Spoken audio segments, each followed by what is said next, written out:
Hi hello friends, ఈరోజైతే మనము వీడియోలో స్క్వేర్ నెక్కి నార్మల్ పాదంతో పైపింగ్ ఎట్లా వేసుకోవాలనేది ఈ వీడియోలో అయితే నేను మీకు చూపిస్తాను. చూడండి, ఇక్కడైతే మనము నార్మల్గా బ్లౌజ్ అంతా కుట్టుకున్న తర్వాత షోల్డర్స్ జాయిన్ చేసుకుంటాం కదా. జాయిన్ చేసుకున్న తర్వాత ఇలా మనం క్రాస్ పీల్కి అయితే తీసుకోవాలన్నమాట. క్రాస్ పీల్కి తీసుకొని ఒకవైపు ఒక పావించమైన కుట్టేసుకోవాలి. కుట్టేసుకున్న తర్వాత ఇప్పుడు వీడియోలో చూస్తున్నారు కదా, సేమ్ అలాగే పెట్టేసుకొని ఒక పావించు ఖర్చు వచ్చేలాగా నీట్గా లాగకుండా అయితే కుట్టేసుకోండి. మెడకి ఇలాగ మామూలుగా మనం పైపింగ్ నార్మల్ రౌండ్ నెక్కి ఎలాగైతే కుడతామో అలాగే వేసుకోండి.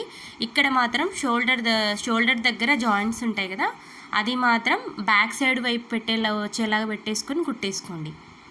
ఇలా కుట్టుకుంటా రండి, చిన్నగా కుట్టుకొని మనకి మూల ఉంటుంది కదా స్క్వేర్కి, అక్కడ ఒక 1 ఇంచు ముందరనే ఆపేసేయండి. ఆపేసిన తర్వాత నేను వీడియోలో చూపిస్తున్నాను కదా, అలాగే ఒక చిన్న కుర్చీ టైప్ అనమాట. మరి ఎక్కువ పెట్టద్దండి, కొంచెం వచ్చేలాగా, కుర్చీ అనేది కొంచెం వచ్చేలాగా ఇలా వీడియోలో చూపిస్తున్నాను కదా, సేమ్ అలాగా పెట్టుకొని చూడండి. నేను మళ్ళీ పెట్టి చూపిస్తున్నాను. ఒకసారి ట్రై చేయండి, 1కి 2 సార్లు ట్రై చేశానంటే కంపల్సరీగా అయితే వస్తుందన్నమాట. నాకు తెలిసినంతవరకైతే ఈ మెథడ్ అయితే ఎవరు చూపించుకుంటారు మీకు.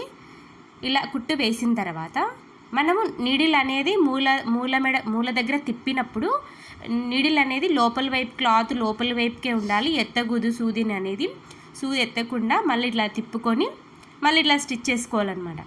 సేమ్ ఇక్కడ కూడా అలాగే మనకి ఉంటుంది కదా, ఒక చిన్న కుర్చీలాగా పెట్టేసుకొని నీడిల్ అయితే ఎత్తద్దండి. మూలలు తిప్పినప్పుడు నీడిల్ ఎత్తినామంటే షేప్ అవుట్ అయిపోతుంది. అసలు సరిగ్గా అనేది రాదనమాట, మూలాన్ని కరెక్ట్గా రాదు, స్క్వేర్ షేప్ కూడా నీట్గా రాకుండా ఉంటుందన్నమాట.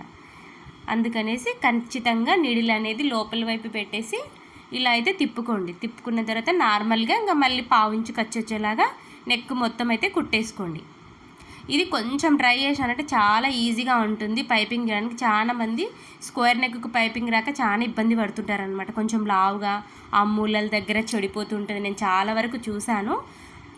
ఇక్కడ నేను చూపించిన విధంగా వేసినారంటే కన్నా మీకు బ్లౌజ్కి చాలా పర్ఫెక్ట్గా అనేది ఫిట్టింగ్ అయితే వస్తుంది.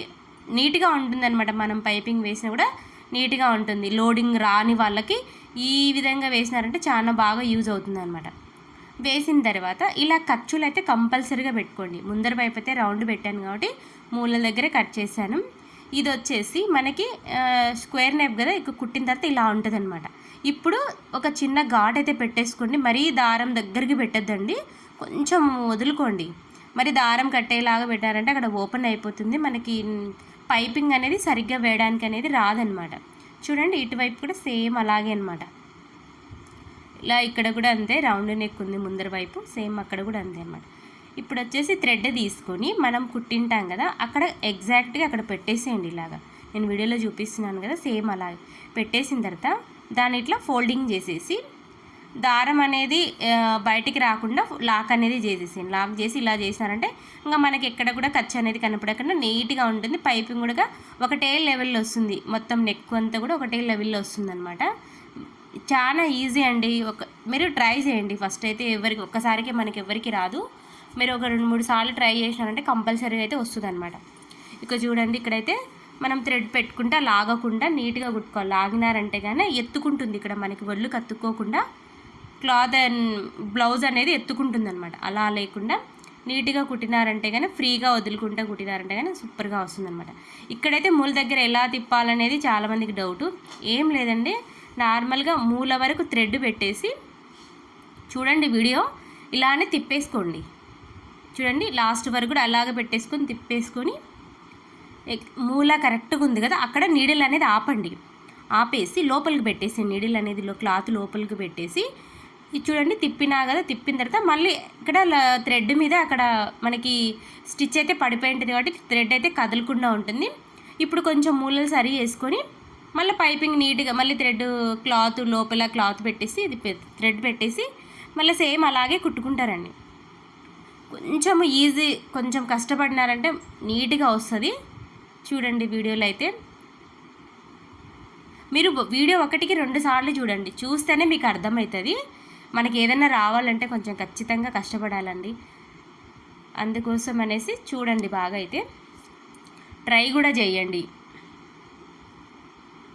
ఇలా నీట్గా లాగకుండా స్టిచ్ అయితే వేసుకోండి.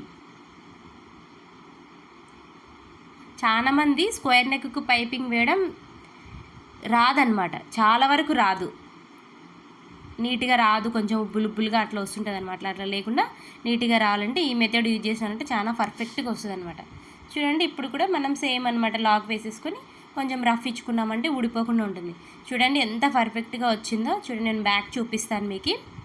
చూడండి ఇలా వస్తుందన్నమాట. చూడండి ఎక్కడే కానీ లావుగా సన్నంగా అట్లా ఏం లేదండి, ఒక్కటే లెవెల్లో ఉంటుంది. మనకి నీట్గా కనపడుతుంది అనమాట, చూడడానికి కూడా చాలా బాగా నీట్గా కనపడుతుంది. మీకు బ్యాక్ వైపు కూడా చూపిస్తాను చూడండి ఒకసారి. చూడండి మామూలుగా అయితే ఇక్కడ మనం డబల్ స్టిచ్ అయినా వేసుకోవచ్చు, లేదంటే పైపింగ్ అయినా వేసుకోవచ్చు. నేనైతే పైపింగే వేస్తాను కాబట్టి డబల్ స్టిచ్ అయితే ఏం వేయడం లేదనమాట. చూడండి మన వీడియో కనుక నచ్చినట్టయితే లైక్ చేయండి, షేర్ చేయండి, సబ్స్క్రైబ్ చేసుకోండి ఫ్రెండ్స్. చూస్తున్నారు కానీ లైక్ అయితే చేయడం లేదు, లైక్ చేయండి.